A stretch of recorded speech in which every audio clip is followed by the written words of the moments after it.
Salut à toi, monsieur, madame, mademoiselle, et bienvenue chez moi. Alors pour commencer, si tu es chez toi, je t'invite à te faire un petit café, un petit thé ou un petit chocolat ou la boisson de ton choix, mais pas d'alcool. On est entre nous, c'est détente, pas d'alcool. Alors ça fait 4 jours que je te raconte des histoires qui sont un peu de la fiction, pas vraiment, qui sont tirées de mes expériences personnelles. Pourquoi ce format? C'est parce qu'un conte, une histoire, ça se finit souvent sur une morale. Et du coup, de me forcer à écrire mes expériences personnelles sous forme de conte, ça me force un peu à écrire une morale à la fin. C'est-à-dire que j'ai vécu pas mal de trucs négatifs, je te les ai racontés avec des contes. Et à la fin, j'en ai tiré une morale, ce que j'aurais pas fait si j'avais pas dû faire ces vidéos et si j'avais pas choisi ce format. Et ça m'a beaucoup aidé. Donc voilà, c'était très personnel comme démarche. Et pendant les 4 derniers jours, j'ai beaucoup progressé dans ma quête des ondes positives, bien plus que je n'ai jamais progressé toute ma vie.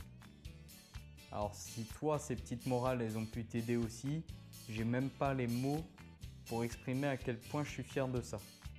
Et bravo à toi. Mais là, on va partir sur un nouveau format, parce qu'il y a la fiction et il y a moi. Tu l'as vu dans le titre de la vidéo, l'humain lambda. Et ouais. Alors tu l'as peut-être remarqué, le monde de l'art, notamment du cinéma, c'est quelque chose qui me fascine et qui me passionne.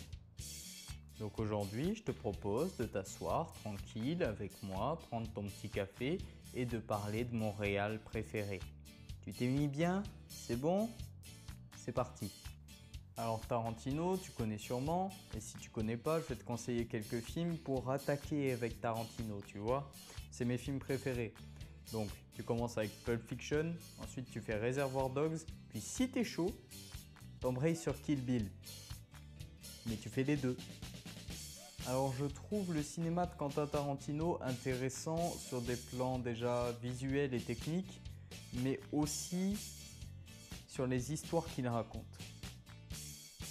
On reste dans le thème, hein. Alors pour moi, il y a 2 points majeurs dans les histoires de Quentin Tarantino. Le premier étant de créer une sorte d'univers manichéen. Donc un univers manichéen, c'est quand tu as le bien d'un côté et le mal de l'autre. Mais cet univers manichéen, il le crée au cœur de ce qui est le mal dans notre univers manichéen à nous, celui qu'on apprend à l'école, tout ça. Donc dans le cinéma de Tarantino, tu vas trouver pas mal d'histoires où les personnages principaux sont des gangsters ou des tueurs.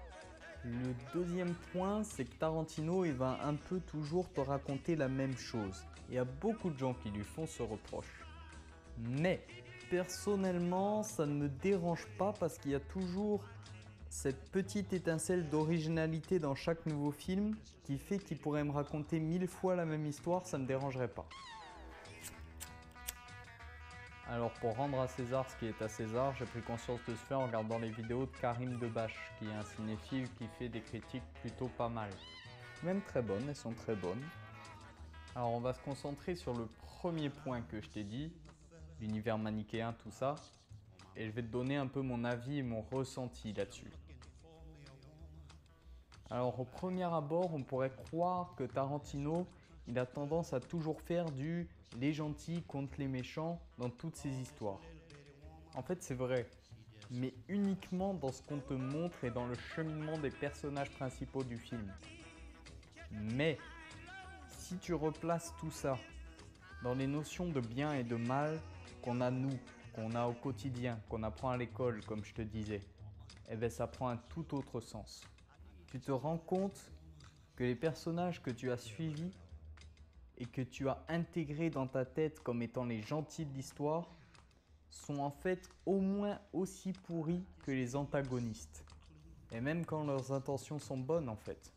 Par exemple, dans Inglourious Basterds, on suit une espèce de commando de soldats anglais pendant la Seconde Guerre mondiale qui mènent une sorte de chasse aux nazis. Sauf que leur méthode, elles sont plus qu'amorales. Alors on a une fausse vision du bien et du mal dans ces films. Et le fait qu'on puisse diviser, rediviser et encore rediviser le bien et le mal, ça rend ces notions absurdes. C'est de l'anti-manichéen par l'utilisation abusive de ce procédé. Ça peut te paraître un peu capillotracté comme raisonnement, mais il faut savoir que les films, tout comme les livres, c'est des véritables sujets d'analyse. Si ça t'intéresse, moi ce que je te propose, c'est d'aller voir des vidéos d'analyse de plans. Je t'en mets une en description sur l'AN que j'ai trouvé très intéressante. Et tu verras que quand on tombe là-dedans, on a vraiment une valeur ajoutée à tous les films qu'on regarde. Et ça, c'est super intéressant. Donc voilà, si tu connaissais déjà Tarantino, je te propose de me dire en commentaire ce que tu en penses. En commentaire ou en privé. C'est possible. Je suppose.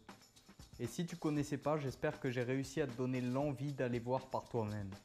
Alors sur ce, je te dis à demain.